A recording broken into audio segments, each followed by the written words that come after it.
शरारती गिलहरी। किसी जंगल में चुनचुन नाम की शरारती गिलहरी अपनी माँ किट्टू के साथ रहती थी। चुनचुन कभी भी किट्टू की बात नहीं मानती थी। चुनचुन की हरकतों से जंगल के सभी जानवर बहुत परेशान रहते थे। एक दिन चुनचुन पेड़ पर खेल रही थी और उसी पेड़ पर फर्राटा नाम का एक बंदर भी सो रहा था। फर्राटा को देख चुनचुन ने अपनी माँ से कहा, माँ, ये बंदर हमारे पेड़ पर क्यों सो रहा है? ये पेड़ तुम्हारा कब से हो गया चुनचुन? सोने दो उसे। लेकिन माँ, जंगल में और भी तो पेड़ हैं। इससे कहो किसी दूसरे पेड़ पर जाकर सोए। चुनचुन, जैसे ये जंगल सबका है, वैसे ही ये पेड़ भी सबका है।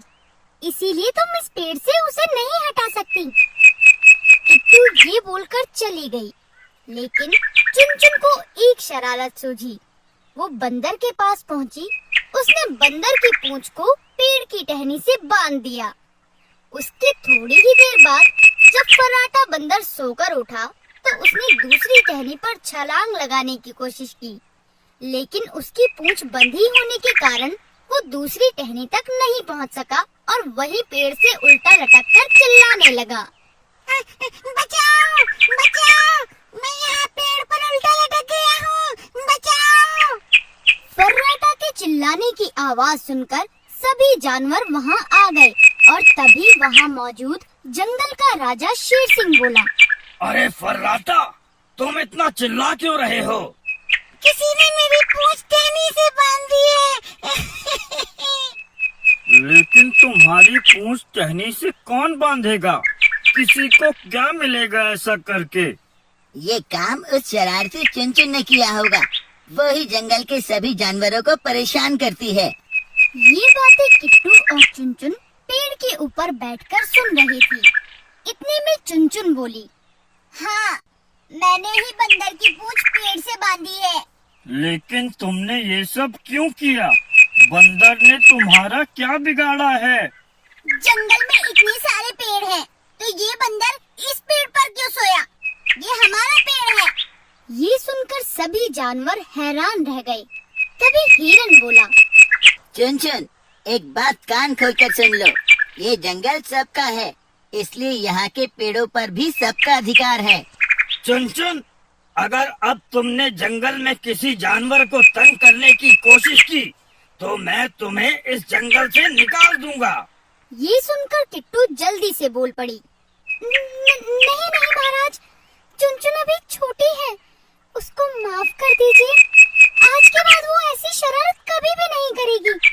मैं अभी फर्राटा की पूंछ खोल देती हूँ। ये कहकर किट्टू फर्राटा बंदर की पूंछ पेड़ की टहनी से खोलने लगी और तभी फर्राटा बंदर पेड़ से गिर गया। इतने में शेर सिंह बोला, किट्टू, किट्टू, समझा देना अपनी बेटी को, ये उसके लिए आखिरी चेतावनी है। ये बोलकर शेर सिंह और जंगल के बाकी जानवर वहाँ से चले गए और किट्टू ने चुनचुन से कहा, चुनचुन, तुम ये शरारतें करना कब छोड़ोगी? तुम्हारी ये ना समझी किसी दिन तुम्हारे लिए मुसीबत बन जाएगी, समझे? किट्टू की बात का चुनचुन पर कोई असर नहीं हुआ।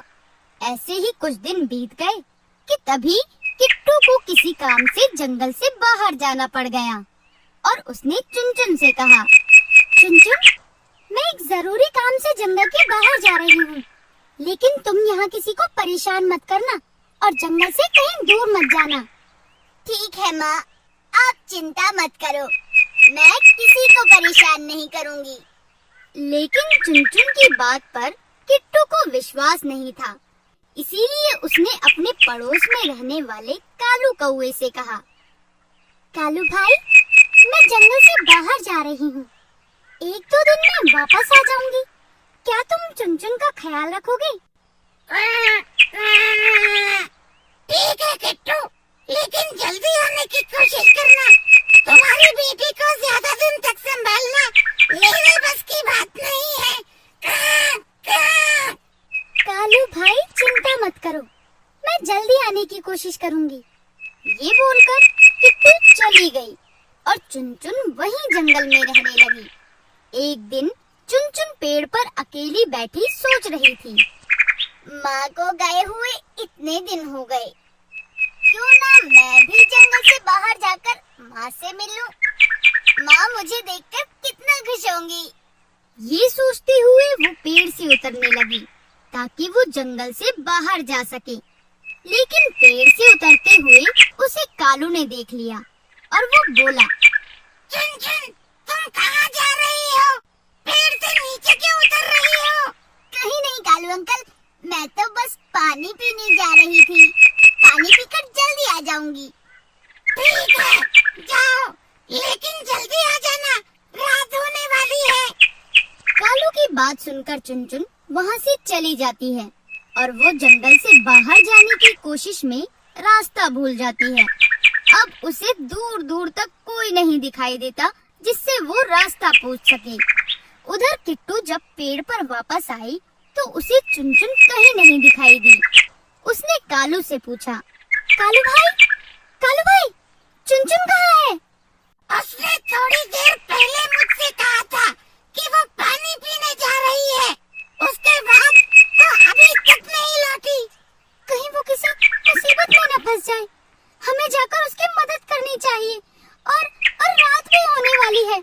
हमें अभी जाकर जंगल के सभी जानवरों को बताना चाहिए। ये कहकर किट्टू और कालू ने जंगल के सभी जानवरों को सारी बात बता दी।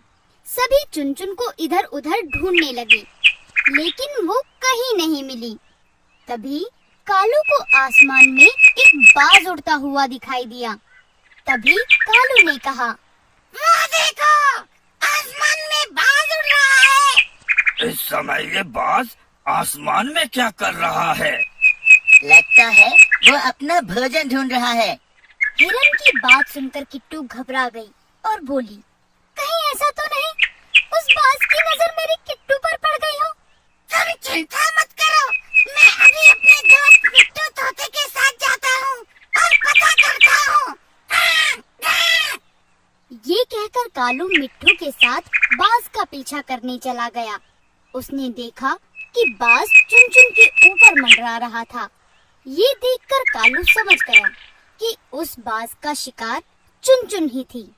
उसने सारी बात जंगल के जानवरों को बता दी और वापस चुनचुन की मदद करने मिट्टू तोते के साथ चला गया।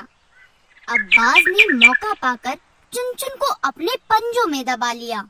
ये देखकर कालू बोला, मिट्टू, जल्दी उस बाज के पास चलो, नहीं तो वो चुनचुन को खा जाएगा। ये सुनकर मिट्टू और कालू आसमान में बाज से लड़ने लगी। वो दोनों बाज पर अपनी चोंच से लगातार वार करने लगे। इसी दौरान चुनचुन बाज के चंगुल से छूट गई। चुनचुन को नीचे गिरता देख जानवरों ने पत्तियों और घास से बना हुआ जाल नीचे बिछा दिया। चुनचुन उस नरम जाल पर आ गिरी। चुनचुन बेटा, तुम ठीक तो हो ना? हाँ माँ, मैं बिल्कुल ठीक हूँ। चुनचुन, हम तुम्हें इसलिए समझाते थे कि शरारत मत किया करो। देखा, तुम कितनी बड़ी मुसीबत में फंस गई। ये सुनकर चुनचुन अपनी माँ से बोली, मुझे माफ कर दो माँ, मैंने कभी आपकी बात नहीं सुनी। अब से मैं कोई शरारत नहीं करूँगी।